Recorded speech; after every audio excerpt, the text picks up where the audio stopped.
When I think about metabolism, I think about a pawn shop. And what do I mean by this? Well, let's say you have a few objects. An old cell phone, maybe your grandfather's pocket watch, maybe some precious metals, and even a diamond or two. Now, all of these objects have value, but try going down to your local Starbucks and using any one of them to purchase a cup of coffee. It doesn't work because in everyday interactions, these objects are not a usable form of currency. In order to purchase things, you need cash. Now this is where the idea of the pawn shop comes in. The purpose of a pawn shop is to convert items into a usable form of currency.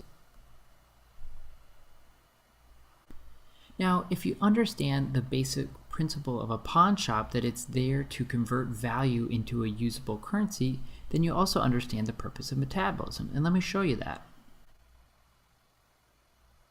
So metabolism is kind of like the pawn shop of the body. We take macronutrients like protein and carbohydrates and fats, which have vast stores of energy, but our body can't directly use that energy. In order to use it, it has to be converted into usable energy in the form of ATP. Just like at a pawn shop, you had all these items, they had value, but the value wasn't usable. You had to first convert them into cash. So let's go into some of the details of how metabolism works. How do you transfer the energy between these different macronutrients?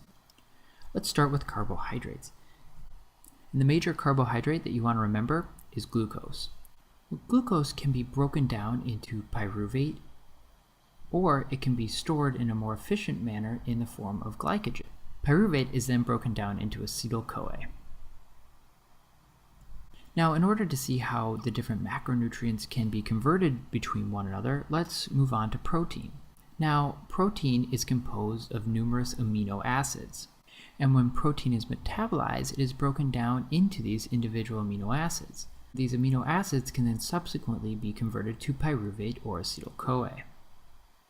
Notice how in many of these reactions, the arrows point both directions.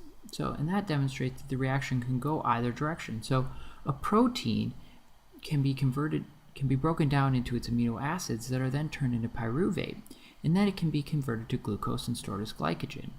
And this reaction can also go the other direction. Glycogen can be broken down into glucose, and then through pyruvate, it can become amino acids and then stored as protein. So let's see how this works for fats. The basic form of a fat is a triglyceride.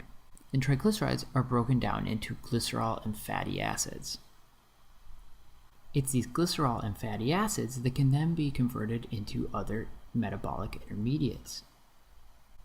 So just like with proteins, fats can also be broken down into glycerol, and glycerol can be converted to pyruvate, and then that pyruvate can either eventually become a protein or go up and become a carbohydrate.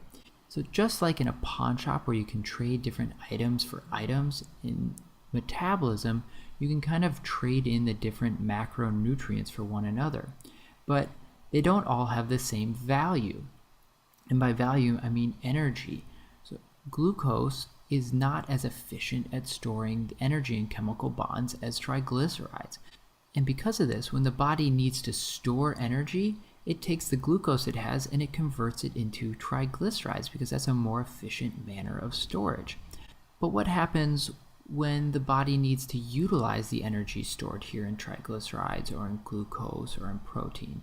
Well, to answer that question, we have to go through another series of reactions known as cellular respiration. In order to do so, I'm going to remove these metabolism lines here for a second. And I'm going to use another color to describe the reactions of cellular respiration and how we produce usable energy in the form of ATP. So let's start with glucose. Just like before, glucose is converted to pyruvate. And this is the same reaction that I mentioned before in metabolism, but I want to note one additional part of this reaction, and it's that this reaction where you break glucose down into pyruvate, the process known as glycolysis, you produce a couple molecules. And these molecules are ATP and NADH. So you can already see that we're starting to produce some energy, but it's really not that much. The next step is to convert that pyruvate into acetyl-CoA. And notice here that I put a one-directional arrow, and that's because pyruvate can only be converted to acetyl-CoA. Acetyl-CoA can't go backwards. I put acetyl-CoA here in red because it's a very important intermediate in the process of producing energy. And it's important because it's our entry molecule into the TCA cycle. TCA stands for tricarboxylic acid, and this cycle is also known by a couple other names such as the Krebs cycle or the citric acid cycle. But it's a series of reactions, and there's only one reaction that I want you to remember, and that's the conversion of oxaloacetate to citrate. And I want you to remember it because it's the first reaction in this TCA cycle. And in this reaction, we take oxaloacetate and it's combined with acetyl-CoA to produce citrate. Now, this cycle includes a few more reactions, but the particulars of these reactions are less important. And as the cycle progresses, it produces a few byproducts.